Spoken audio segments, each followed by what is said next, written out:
Bonjour à tous et bienvenue sur la chaîne de Sautricot, je suis Soviana et je te reviens aujourd'hui avec un nouvel épisode de Journal Créatif. Le journal créatif, pour ceux qui ne le savent pas, c'est l'endroit où je raconte toutes mes péripéties de loisirs créatifs que j'ai réalisés en général en 2 semaines. Donc aujourd'hui nous sommes le 20 février, la dernière fois que j'ai enregistré nous étions le 4. Donc ça fait un tout petit peu plus de 2 semaines et pendant ces 2 semaines il s'est passé beaucoup de choses sur Sautricot et je vais te raconter tout ça. Alors on va commencer par ce qui s'est passé sur cette chaîne. Alors j'ai publié la semaine dernière pour la Saint-Valentin, donc le 14 février, une vidéo sur Je fouille Ravelry.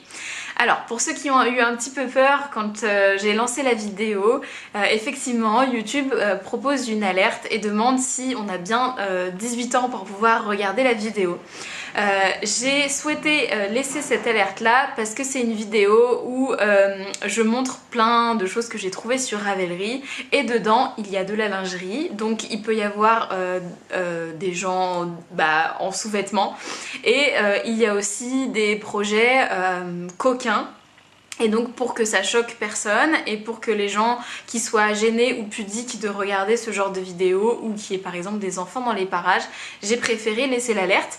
Mais soyez au courant qu'il n'y a rien dedans de sexuel ou de déplacé dans cette vidéo. C'est juste que j'ai préféré faire ça pour que tout le monde soit à l'aise lorsqu'il regarde sa vidéo, ou les gens qui ne veulent pas être confrontés à ce genre de sujet ne le soient pas. Donc vous pouvez aller regarder la vidéo si ça vous intéresse. C'est une vidéo très humoristique sur ce qu'on peut trouver sur Ravelry et qui moi me fait bien rire et vous a fait rire aussi pour les gens qui n'ont pas été freinés par le message d'alerte. Donc je suis super contente que ça vous ait plu et j'essaierai de faire d'autres vidéos dans ce style là pour les gens à qui ça a bien fait rigoler. Et donc voilà sur cette chaîne ce qui s'est passé. Et pour mon sac à projet, alors ce sac à projet là, j'en ai réalisé un deuxième, la grande taille, que je vais aller vous ramener. Donc j'ai réalisé un deuxième sac à projet, donc là c'est la grande taille, parce que j'ai eu le retour de mes testeuses. Donc il y a 5 personnes qui se sont proposées de tester le patron du sac à projet que j'ai créé. Et avec les retours, j'ai eu des choses à modifier et je me suis rendu compte que j'avais jamais cousu moi-même la grande version. Donc c'est chose faite. Là j'ai fait les photos ce matin et j'ai juste à les rentrer dans mon fichier pour expliquer la gamme de montage, etc. Et le patron sera presque prêt. Donc surveillez sa sortie sur mon Instagram ou sur cette chaîne YouTube parce que vous le verrez passer quoi qu'il arrive si vous êtes intéressé pour coudre votre sac à projet, donc cette version ou la plus petite pour les chaussettes. Donc ça arrive très vite, j'espère la semaine prochaine ou la semaine qui suit. Restez connectés. Comme d'habitude, tous mes réseaux sociaux sont dans la barre d'infos, donc si vous êtes intéressés, allez me faire un petit coucou par là-bas. Et voilà pour ce qui s'est passé chez Sautricot. Évidemment, comme d'habitude, les ateliers, les cours, etc. En ce moment, vous êtes beaucoup intéressés par le crochet. Il faut croire que vous, ce temps-là, ça vous motive pas des masses non plus et que vous êtes pressés à rêver pour le printemps. Parce que pour moi, le crochet, c'est plutôt printanier. Donc c'est cool aussi. Et puis du coup pour rester dans l'hiver, je vais vous parler de tricot. Alors pour le tricot, je vous parlais la dernière fois de ma Oslo hat et je vous disais je savais pas si j'allais la finir ou pas. Et elle est terminée et je l'ai finie super rapidement après avoir tourné ma vidéo. Il y avait la soirée spéciale Bière Hélène puisque ça y est, c'est devenu une association, donc il y avait une grosse soirée. En fait j'avais fini juste un petit peu avant en me disant que j'étais dans les diminutions et je voulais pas quelque chose qui soit trop compliqué. Donc en fait j'ai passé juste une soirée après l'enregistrement de ma vidéo et j'ai terminé les diminutions de mon bonnet. En fait en 1 ou 2 heures c'était plié quoi, donc je m'en faisais toute une montagne pour pas grand chose. Donc elle est terminée et cette fois je vais pouvoir vous donner tous les détails de ce projet. Alors pour la laine, pour rappel, la laine c'est une laine filet main et teint main que je me suis offerte pendant mon voyage au Canada. Donc c'est une laine que j'ai achetée à Québec. dans une boutique qui s'appelle Madolène. Et donc la laine, on la trouve là-bas. Alors, pour vous montrer l'étiquette, voilà à quoi ça ressemble. Et toutes les informations sont présentes ici. Donc c'est de la laine 100% bébé alpaga. C'est indiqué comme une laine fingering. Moi à la tricoter je trouvais qu'elle ressemblait plutôt à une laine sport voire déca. Donc j'ai choisi pour cette Oslo Hat de ne pas doubler le fil parce que normalement on prend 2 fils de fingering pour tricoter ensemble. Moi j'ai pris un seul fil et j'obtiens le même échantillon, à savoir 22 mailles. J'ai gardé les aiguilles 3,5 comme indiqué sur le patron, donc pour ça rien n'a changé à part que j'ai un fil simple. Et pour la taille, alors mon tour de tête c'est 56 cm, donc c'est un tour de tête plutôt petit pour un tour de tête femme, donc j'ai décidé de partir sur la taille enfant. J'ai déjà tricoté 2 fois la Oslo Hat, donc j'avais déjà fait la taille homme et la taille femme qui était trop grande pour moi, donc j'ai fait la taille enfant et là elle est très bien et je l'ai aussi raccourcie. Donc normalement il me semble qu'il faut tricoter 20 cm pour le rebord. Donc en fait c'est un rebord qui est plié en deux. Donc normalement il faut tricoter 20 cm de jersey, il me semble que j'en ai fait que 18. Et après pour la profondeur c'est pareil, j'ai gardé la profondeur enfant parce que je voulais pas quelque chose qui soit trop haut sur la tête comme on voit sur les photos de la Oslo Hat. Donc si je vous la passe... Donc voilà ce qu'elle donne sur moi. Donc le rebord est plus petit parce que comme j'ai une petite tête, je voulais pas quelque chose qui monte trop haut. Et sur le dessus de la tête, ça me va tout pile. Donc voilà, ça fait plus un bonnet aspect marin on va dire. Et bon, la couleur est juste magnifique, hein. C'est un vert qui change beaucoup de teintes et du coup le vert c'est dans ma gamme de couleurs. Si vous n'avez pas vu la vidéo sur la palette de couleurs, elle sera par ici. Donc le vert est dans ma palette, donc le bonnet vert c'était super nickel. Donc voilà pour les modifications de ce bonnet, rien de bien compliqué. Au final j'ai juste changé les hauteurs de jersey et le fil. Et du coup j'ai utilisé un tout petit peu plus de 50 grammes de mon fil. Donc j'ai utilisé même pas la moitié de mon écheveau parce que l'écheveau faisait 110 grammes si je me trompe pas. 124 même. Donc j'ai dû utiliser la moitié à peu près pour faire ce bonnet. Il me restait du coup l'autre moitié entière de la laine. Et je me suis dit que comme la couleur m'allait bien et que en fait c'est super chaud parce que j'ai pas doublé le fil, donc si on regarde quand même l'échantillon est assez lâche. De temps en temps on voyait à travers, mais moi je trouve que ça rend super bien. Mais comme c'est du 100% bébé alpaga, ça tient super chaud. Donc là, au niveau des oreilles, il y a déjà 3 épaisseurs et ça me suffit amplement. Là, je l'ai porté, il y a eu beaucoup de tempêtes là en Loire-Atlantique et je l'ai porté quand il y avait du vent et il était super bien. Donc je me suis dit que j'allais garder l'idée d'un accessoire pour la tête. Et avec le reste de mon fil, je suis en train de me tricoter un headband. Voilà, j'en ai pas. Je trouve ça super pratique quand on s'attache les cheveux. Donc bientôt je pourrai me rattacher les cheveux. Donc j'ai tricoté, je suis en train de faire un headband. Donc là ça se résume à faire un tube en rond. Oui c'est un tube. Donc voilà, donc je suis en train de faire une bande. En fait, j'ai regardé le patron de Atelier Emily qui s'appelle Frida, le headband, et moi je pensais que c'était justement un tube, et c'en est pas un, c'est du jersey double, et qui utilisait pas beaucoup de laine, parce qu'en fait elle fait ça pour utiliser les restes. Moi mon reste était quand même conséquent, et je voulais la double épaisseur pour que ce soit bien chaud. Donc je vais reprendre juste le système pour fermer le headband, et moi j'ai tricoté plutôt un tube.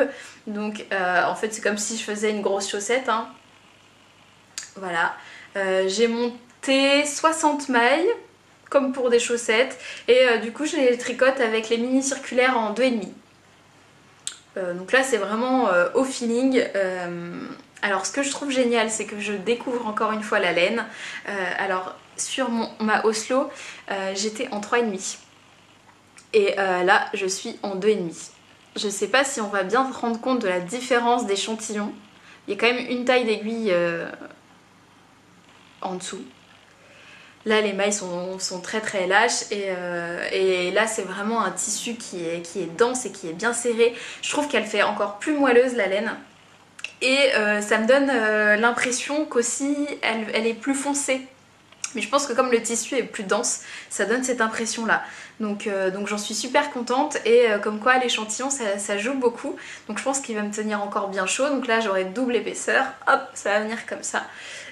Par contre j'ai un petit souci parce que du coup comme je suis partie au feeling, je me rendais pas trop compte de la quantité de laine. Il me reste 15 grammes de laine. Et bah là je sais pas, je suis rendue... il me semble que je suis rendue à 30 cm, il faudrait au moins que j'atteigne les 40-45 pour pouvoir faire le tour de tête quand même. 50 ce serait idéal. Donc gros suspense. De toute façon je vais tricoter mon tube jusqu'au bout, jusqu'à ce qu'il me reste plus de laine. Et puis au pire des cas ça me fera un gros chouchou. Parce qu'en fermant mon tube comme ça et en mettant l'élastique, ça me fera un vraiment gros chouchou. Donc on va partir là-dessus. Et on verra bien, mais comme c'est une laine qui m'est chère puisque offerte par mon chéri et pendant notre voyage au Canada, j'ai vraiment envie de l'utiliser au maximum et tout son potentiel. Donc du coup voilà pour ce projet là. Là ça c'est le projet zéro cerveau que je mets de côté. Donc que je tricote quand je sors, etc. Et puis là en ce moment j'avoue comme je suis fatiguée, je prends ça plutôt que mon design de gilet juste derrière qui me demande quand même beaucoup d'efforts. Et donc sans transition, on passe au gilet que vous attendez tous.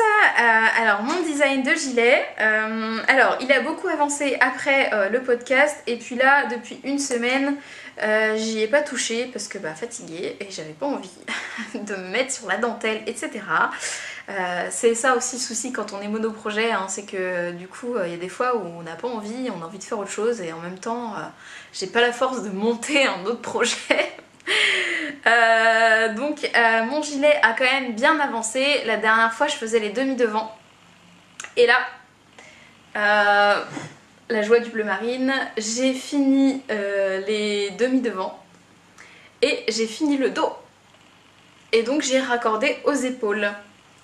Donc pour l'aventure, alors les demi-devants ça s'est très bien passé, j'ai pas eu de problème, j'ai avancé comme je souhaitais. J'avais mis en attente les épaules et puis la dentelle. Et après, ce qui me posait un petit peu plus de soucis, c'était pour le dos. Alors déjà, je savais pas bien quelle taille il fallait que je fasse pour l'emmanchure. Au final, je me suis arrêtée à 17 cm de hauteur d'emmanchure en comparant avec des gilets que j'aime bien porter et puis en essayant de regarder un petit peu ce qui se fait sur les patrons que j'ai déjà, etc. Donc j'ai fait 17 cm et donc pour le dos j'avais un petit doute parce qu'en fait le but sur mon gilet c'est d'avoir la bande d'encolure qui continue dans le dos, un peu comme les col châles. Donc je voulais quand même que le dos soit un petit peu creusé et je savais pas trop comment faire ça. Donc j'ai réussi avec un système de rang raccourci à faire mon arrondi dans le dos. Donc je pense que vous le voyez bien. Voilà, alors la difficulté c'était plutôt de le placer correctement au niveau du dos, enfin pas qu'il soit trop bas et ni trop haut pour que la bande soit bien mise. Et puis garder la bonne emmanchure, enfin la bonne quantité de trucs sur les manches, donc c'est encore des calculs à faire. J'en suis assez contente et du coup j'ai pu raccorder le dos et le devant, donc j'ai fait un rabat à 3 aiguilles, et pas un rabattage. Il y a deux teams, rabat ou rabattage. Pour moi c'est rabat, rabattage il n'y a pas dans le dictionnaire. D'habitude je suis pas relou pour ça, mais c'est vrai que rabattage ça me fait bizarre. Donc j'ai fait un rabat à 3 aiguilles et donc j'ai le corps. Alors j'ai pu l'essayer du coup, je l'ai même bloqué temporairement, c'est-à-dire que je l'ai juste trempé dans l'eau et j'ai essayé de l'étendre pour voir comment ça allait. Et pour pouvoir l'essayer correctement avant d'enchaîner la suite pour voir s'il fallait pas que je défasse tout. Et il est cool, je suis contente de moi. Alors par contre le principe normalement c'était de le fermer avec les boutons. Là pour le fermer c'est un chouille juste quand même. Peut-être qu'en le rebloquant bien et en étant assez ferme sur la laine ça passe. Là ça ferme, c'est pas l'idéal. Mais en même temps je porte rarement mes gilets fermés Et là, en le portant ouvert comme ça, je trouve que c'est assez joli. Je vous montrerai essayer. Donc je suis plutôt contente de moi, la laine est top, le rendu est top, la dentelle rend bien aussi. Donc bah là il faut poursuivre. Donc là je l'ai repris hier soir, je me suis motivée à reprendre du coup la bande de dentelle qui va former le col à l'arrière. Donc là j'ai mon demi-devant et donc je vais après faire les deux bandes, les rejoindre et refaire un rabat et je viendrai coudre au niveau du col pour avoir le col qui se poursuit sur tout le long du gilet. Et après bah, il me restera du coup les manches à tricoter et là j'ai une interrogation sur les manches. Je sais pas si je fais des manches montées, donc ça impliquerait de faire des rangs raccourcis sur le haut de la manche. Le souci c'est que j'en ai jamais fait, sur aucun des patrons que j'ai fait il y avait ça, donc j'ai du mal à visualiser comment ça va se passer. Ou alors je fais des manches juste en reprenant mes mailles et je fais des manches toutes droites. Je sais pas, peut-être que ça va se terminer comme ça pour voir ce que ça rend, parce que c'est vrai que mon emmanchure elle tombe un tout petit peu après l'épaule, donc peut-être que ça pourrait fonctionner. Je vais peut-être essayer de faire ça parce que c'est ce qui me semble être le plus facile à designer vu que j'en ai jamais fait des manches montées. Et puis si ça fonctionne pas, ben, je le déferai et puis je recommencerai. Là pour l'instant il faut que je finisse le col avec la dentelle et puis après il restera plus que les manches. Alors j'écris rapidement ce que je fais, je pense que ça va peut-être pas être suffisant. Parce que c'est vrai que quand on est dans la démarche de faire, en fait ça nous vient assez naturellement entre guillemets, et le fait de s'arrêter pour devoir écrire et d'écrire précisément ce qu'on est en train de faire alors qu'on a l'habitude de le faire, c'est compliqué comme exercice je trouve. Mais bon, si je vais écrire le patron, j'aurai pas trop le choix de le faire. Donc je vais essayer de reprendre mes notes pour faire ça correctement. Hein. Et après pour le grader, là pour le coup comme il est un petit peu juste sur moi, il va falloir déjà que je refasse tous les calculs pour pouvoir faire une taille correcte. Qui correspondrait à un S à peu près, et après que j'aurai repris tous les calculs, il faudrait que j'en refasse d'autres. Pour l'instant la démarche me paraît quand même un peu brouillon, surtout que je voudrais quand même être inclusive au possible, sauf que comme j'ai pas tous les savoirs, ça me paraît compliqué de pouvoir proposer du 4XL et du 4XS parce que c'est des extrêmes que je connais pas du tout, autant en couture qu'en tricot. Et puis bah, quand on veut léser personne, c'est difficile. Donc voilà. Je vais essayer de me dire ce que vous pensez de la démarche et qu'on en discute ensemble. Est-ce que vous préférez faire un patron où il n'y a que par exemple 3 tailles et du coup qu'il y ait des personnes qui ne puissent pas le faire, ou alors d'attendre un peu que j'ai plus d'expérience entre guillemets pour pouvoir proposer différentes tailles qui puissent convenir à tout le monde en fait. C'est un peu ça la démarche que j'ai en tête en ce moment. Donc du coup voilà pour le tricot, ce qui se passe en ce moment. Donc il va falloir se remotiver un petit peu. C'est vrai que j'ai eu très peu le temps de tricoter ces derniers temps et je me suis plutôt concentrée sur la couture, voire totalement autre chose, hein, regarder des films, bouquiner ou ne rien faire, c'est bien aussi. Et du coup j'ai plutôt été en couture ces 2 dernières semaines, et pour la couture, gros événement, je vous l'ai annoncé la dernière fois, j'ai fait le stage culotte sur mesure chez Les Embobineuses, donc c'est une mercerie qui donne des cours de couture à Nantes, et ils proposent un stage pour apprendre à patronner sa culotte sur mesure et après la réaliser. Donc petit suspense, je vous montre pas tout de suite ma culotte. Alors comment ça s'est passé? C'était un stage sur une journée complète, donc je me suis rendue à la boutique à 10 h et j'ai quitté la boutique à 18 h, donc c'est quand même assez dense, surtout que moi j'ai pas l'habitude de faire des sessions couture aussi longues. Donc le matin on s'est concentré sur la prise de mesure, donc bien se mesurer et mesurer les points stratégiques pour pouvoir faire son patron. Donc c'était quand même quelque chose d'assez intéressant de pouvoir avoir des prises de mesure professionnelles plutôt que moi à la maison où j'essaye avec mon ruban toute seule. Et ensuite avec ces mesures là il fallait qu'on crée le patron, donc à partir d'une feuille de papier, de la culotte idéale pour nous. Donc moi j'avais ramené un dessous qui me correspond et dans lequel je suis à l'aise, donc en gros ma culotte préférée. Et avec cette culotte là on a pu prendre les mesures comme il faut pour après les retranscrire sur le papier. Donc en fait c'était beaucoup de dessins, donc de la géométrie, des maths comme on adore, donc des calculs à faire pour après faire les tracés qui vont bien. Donc ça m'a vraiment appris à patronner, j'ai trouvé ça hyper intéressant de partir de mesures pour après avoir un patron papier final. Donc on a fait cette première, ce premier patron sur le papier, et ensuite elle nous a appris à le rétrécir ou l'agrandir en fonction de l'élasticité de notre tissu. Donc on a pu choisir notre tissu et nos élastiques dans la boutique. Donc moi, si vous avez vu les stories des embobineuses, vous les avez vues. J'ai choisi ce jersey. Alors tous les tissus sont Ecotex chez les embobineuses. Donc c'est un jersey bio, donc Ecotex, avec ce petit élastique blanc. Donc on a choisi notre tissu. Et une fois qu'on avait nos tissus, elle nous a appris à calculer l'élasticité du tissu et de l'élastique, et du coup de modifier notre patron en fonction des conditions de notre tissu. Donc ça permet après de pouvoir repatronner et refaire une culotte avec n'importe quel tissu. Bon, jersey, pas chaîne et trame, mais par exemple tout ce qui est dentelle, élastique, etc. De pouvoir après à chaque fois modifier, et ça c'est une chose que je savais pas. Pour moi dans ma tête j'avais un patron, j'utilise le patron avec le tissu qu'il me donne, et si j'ai des caractéristiques totalement différentes je sais pas comment faire. Donc là j'ai trouvé ça super intéressant de pouvoir apprendre à justement jouer avec cette élasticité là. Donc ça c'était la deuxième étape, et une fois on avait notre patron final, on a pu découper les pièces et commencer l'assemblage. Donc ça prend du temps, hein. On a commencé à couper notre tissu que dans l'après-midi, donc on a passé toute la matinée à dessiner et recopier nos pièces, et après on a passé du coup l'après-midi à assembler.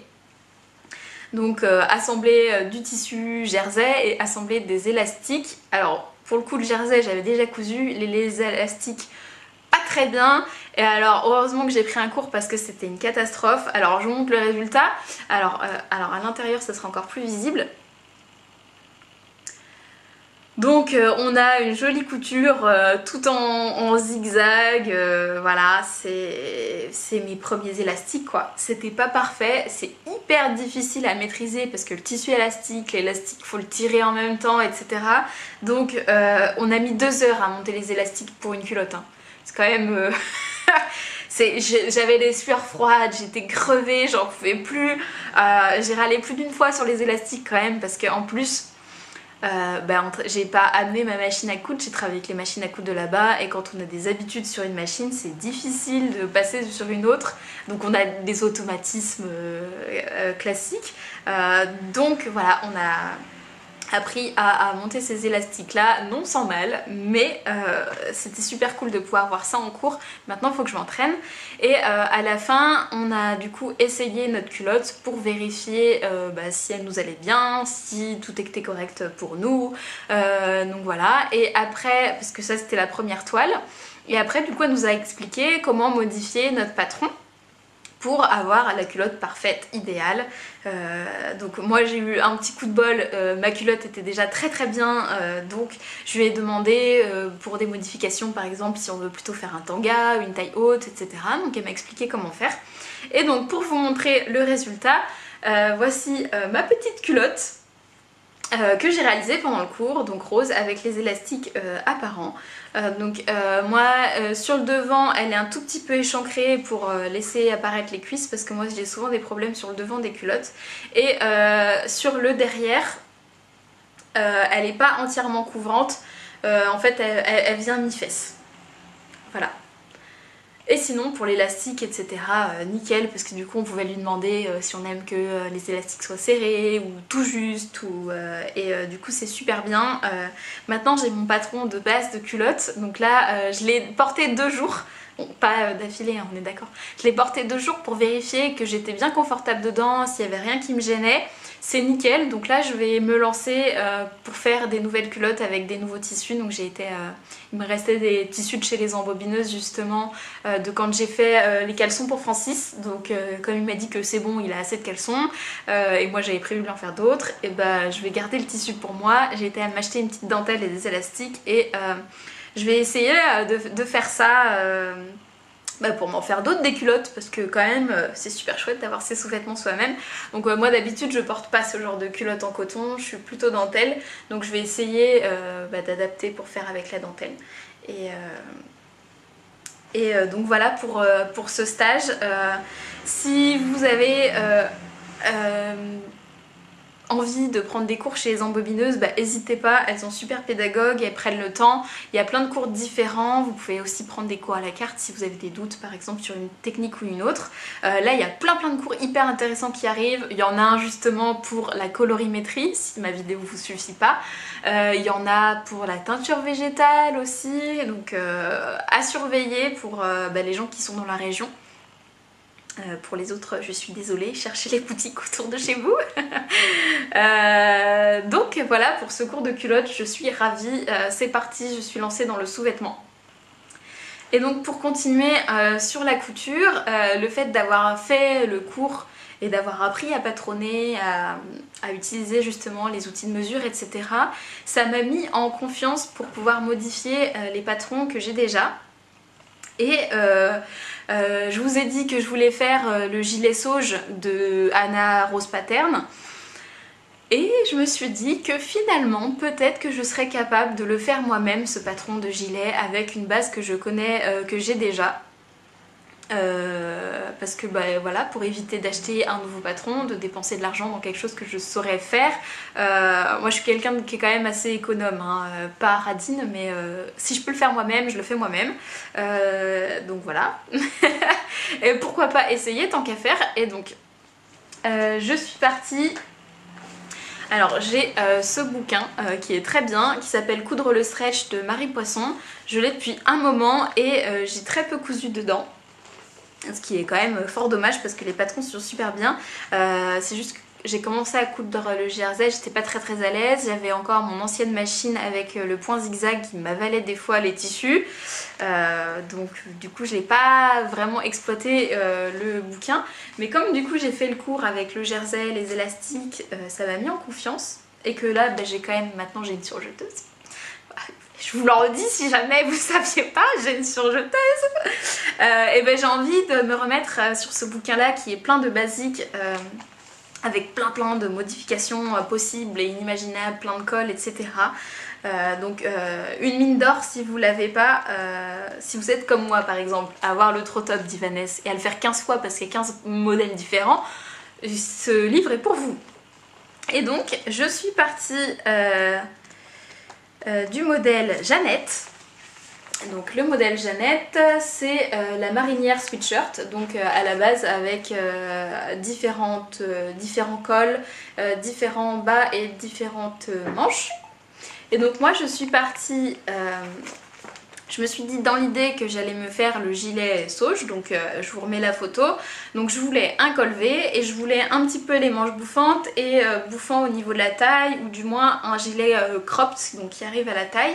Donc je me suis dit qu'en partant de ce modèle là, donc ça c'est le modèle de sweatshirt avec l'encolure V très profond, et que j'arriverais à me faire un gilet. Donc en fait pour faire le gilet, j'ai recopié toutes les pièces du patron. J'ai bien noté la ligne de taille sur mon patron papier, comme ça me permettait de pouvoir couper directement à la taille pour pouvoir faire mon gilet. Et à la place de couper au pli ma pièce devant pour le pull, je l'ai coupé en deux pour pouvoir avoir le gilet. Après j'ai suivi la gamme de montage pour le sweat et j'ai les modifications. Du coup il me fallait une patte de boutonnage, il me fallait une bande pour le bas, mais ça c'est expliqué, et une bande pour les manches. Alors pour les manches, j'ai fait comme des bracelets de manches, donc en fait j'ai coupé des grands rectangles que j'ai pliés en deux et que après je suis venue assembler au niveau des manches. Donc j'ai fait attention de prendre des rectangles qui soient plus petits que la circonférence de la manche finale, donc dans le patron. Pour le bas j'ai fait pareil, j'ai fait comme à la place de bord-côte, j'ai découpé des rectangles de mon tissu. Et donc là ce que j'ai fait, c'est qu'en fait j'ai pris mon tour de taille. Donc là j'avais 70 à peu près, donc j'ai pris 70, donc mon bord-côte était plus petit que à la largeur de mon gilet, ce qui permet de faire l'effet blousant pardon. Et j'aurais dû prendre encore plus petit au final parce que j'avais pas pensé après qu'il y aurait les bandes de boutonnage. Donc là il me serre pas au niveau de la taille, il est un petit peu plus large, mais bon c'est très bien pour un premier essai. Et ce qui m'a demandé le plus d'efforts et d'essais, on va dire, c'est la bande d'encolure. Parce que du coup, je savais pas bien combien couper pour être sûre, parce que comme c'est du tissu stretch, donc qui s'étend, il faut faire attention à pas trop l'étendre et en même temps, il faut quand même l'étendre un peu pour pas que ça fasse un effet, comment on dit, ça fasse un peu un éventail. Donc moi j'ai mesuré le tour de mon gilet, donc du bas j'ai fait le tour du col, le tour de l'encolure, j'ai fait tout le tour comme ça. Ça m'avait donné une mesure de 120. Et la première fois j'ai fait un rectangle de 120 et du coup ça fonctionnait pas vu que le tissu était stretch, donc en fait le tissu était pas étiré, donc ça se tenait mal et mon encolure était trop dégagée, donc j'ai tout défait. Donc là j'ai dû couper, donc j'ai enlevé 1 cm sur le bord, donc ça a changé les mesures de mon gilet. Et du coup j'ai fait comme pour le bas, j'ai pris des mesures plus petites, donc en fait au final j'avais une bande qui faisait 100 cm au lieu de 120, donc ça fait 20 cm de décalage. Et là ça faisait une bande de boutonnage qui était correcte. Alors il y aurait 2-3 trucs à reprendre sur le gilet, notamment justement sur le col. Mais pour un premier essai, je trouve que le gilet est plutôt similaire. Si vous comparez les deux, je vous montrerai porté. Je suis quand même contente parce que je trouve que c'est le premier patron que je modifie pour de vrai, donc sans instruction, que je fais moi-même avec en fait comme un système de hack. J'avais jamais cousu le Jeannette avant aussi, donc je connaissais pas le patron, j'avais cousu le t-shirt et je suis contente du résultat. Donc je vais écrire toutes mes modifications pour pouvoir en refaire. Je pense que je verrai ce que ça donne, hein. Et puis je vous ai même pas montré le gilet, donc voilà. Ce qui m'a fait un petit peu galérer, c'est quand même le tissu. Donc c'est un tissu maille mais qui est très très fin et donc il se détricotait des fois et donc j'ai dû le reprendre plusieurs fois. Je pense que là vous pouvez le voir, par exemple ça c'est à l'encolure. Ça s'ouvre un petit peu. Donc je pense qu'il va pas me durer très très longtemps du fait du tissu fin et que voilà, c'était j'ai fait à ma sauce entre guillemets. Mais bon, pour une première toile, et puis ça c'était le tissu que j'avais pris chez Toto Tissu au poids et j'en avais pour 3 € le mètre, donc c'est pas trop grave entre guillemets. Je pense que je vais le mettre jusqu'à temps qu'il soit bien usé et puis une fois qu'il sera tout troué de partout, et j'en referai un nouveau maintenant que je sais le faire. J'ai été prendre des petits boutons blancs tout simples, voilà, un petit peu nacrés, pour avoir vraiment un gilet basique. Donc là je peux vous montrer l'intérieur tout surjeté, est-ce que c'est pas trop la classe? Ce que j'ai pas fait aussi, c'est que du coup je n'ai pas thermocollé les boutonnières et j'aurais dû, mais j'y ai pensé après. C'est-à-dire que je l'ai fait en une soirée, à 23 h, mon cerveau il a déconnecté, j'ai même pas fait gaffe, j'ai réussi à péter l'aiguille en la plantant dans le bouton, donc là je me suis dit qu'il fallait que j'arrête. C'est trop tard et je l'ai fini le lendemain, donc j'avais oublié de thermocoller mon tissu. Donc mes boutonnières elles sont pas très très très très jolies quand même. Mais voilà, c'est une mi-réussite parce que je suis fière d'avoir réussi à modifier le patron pour qu'il corresponde au gilet que j'avais vu et que j'aime beaucoup. Alors désolée Anna Rose Pattern de ne pas avoir acheté ton gilet, hein, mais voilà, j'avais envie de tester, donc je suis contente de moi. Et du coup je pense que je vais garder ce bouquin là à côté de moi Et puis je vais continuer à essayer de faire des modifications. Donc il me reste du tissu blanc, j'aimerais bien essayer de me faire un haut avec des volants. On en voit beaucoup en ce moment et je pense que ça pourrait être pas mal. Ça me permettrait de tester le rouloté de ma machine. Donc petite expérience. Et puis voilà pour la couture, ça m'a pris quand même un petit temps déjà. Hein. Et pour terminer avec la couture, alors j'ai fait une session de cours pour ma maman et c'était super chouette. Donc en fait quand je ne donne pas cours le week-end pour mes clients, je donne cours pour mes proches. Et donc là ma maman voulait se faire un sweat en couture. Alors ma maman ne coupe pas en général, donc là je vais tout montrer de A à Z. Donc on est parti du patron des beaux gosses, donc c'est le sweat décontracté, parce que je lui ai fait un à Noël et le même pour mon papa. Et ils le mettent tout le temps, donc elle voulait en faire d'autres pour arrêter de l'user parce qu'il est quand même, il tient bien hein, mais ça fait déjà 1 an qu'il tourne toutes les semaines et du coup on a fait ça, c'était super sympa. Donc ça nous a pris l'après-midi de lui apprendre à découper, à coudre, etc. Elle a testé la surjeteuse, elle est tombée amoureuse de la surjeteuse, elle m'a même dit mais pourquoi tu l'as pas acheté plus tôt? Je sais pas, moi aussi je me demande. Donc voilà, c'était super sympa et on est allé le dimanche après-midi à la bibliothèque, donc à Montaigu pour les gens qui sont en Vendée. Il y a pas mal de choses, donc la bibliothèque est géniale, elle est super belle, elle était toute refaite. Il y a plein de super... une super sélection, donc je le dirai jamais assez, profitez de tout ce qui est bouquinerie, livres d'occasion et bibliothèque pour vos livres de loisirs créatifs parce que ça permet de pouvoir les feuilleter, même pouvoir des fois faire les projets qu'il y a dedans sans pour autant acheter tout un bouquin quand il n'y a qu'un seul modèle qui nous plaît dedans. Alors moi du coup j'ai profité d'être à la bibliothèque pour emprunter ce livre-ci. Alors c'est sac, pochette et accessoires pour hommes de Louise Shears, donc qui est les lubies de Louise sur internet. Je pense que pour les couturières vous devez connaître. Alors moi je traînais pas mal sur son blog au début de ma couture pour apprendre à faire des trousses, etc. J'ai utilisé pas mal de ses tutos. Et puis bon bah vous avez vu, il y a quand même pas mal de trucs pour hommes qui traînent chez Sautricot en général, parce que j'aime bien pouvoir faire des cadeaux. Et du coup en le feuilletant j'ai trouvé que les projets étaient super sympas.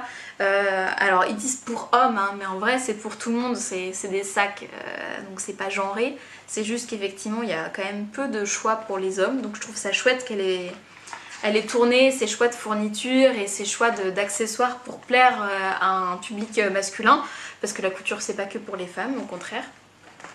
Et donc alors moi mon coup de cœur, je vais pas tous vous les montrer, mon coup de cœur c'est ce sac là. C'est le sac à dos Baptiste, je crois que c'est le prénom de son fils en plus.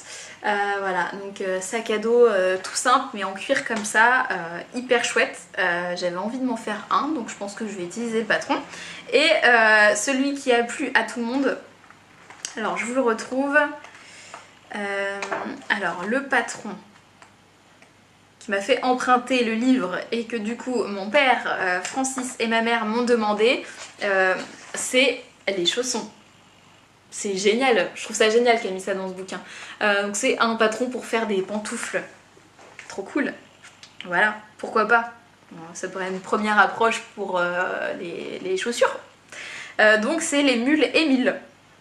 Alors moi j'étais un petit peu déçue parce que les premières tailles c'est 39-40. Bah forcément c'est pour hommes, mais je pense que j'arriverai à réduire pour pouvoir faire un 37-38 pour que moi et ma mère on puisse avoir une paire de pantoufles aussi.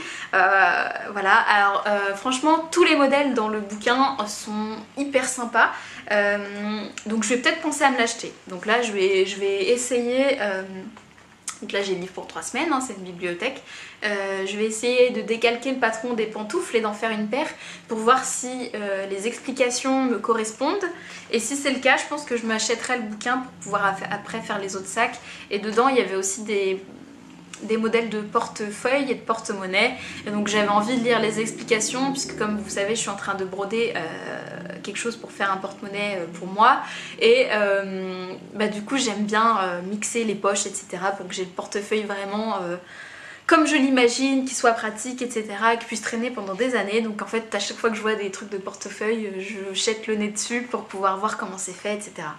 Donc encore une fois, n'hésitez pas à aller à la bibliothèque pour emprunter les bouquins, ça vous permet de pouvoir tester les explications d'un livre, voir si ça vous correspond et c'est hyper important parce que des fois un même patron mais expliqué par une personne différente, ça peut vous aider à mieux comprendre le montage ou à vous sentir un petit peu plus confiant dans la couture ou dans le tricot.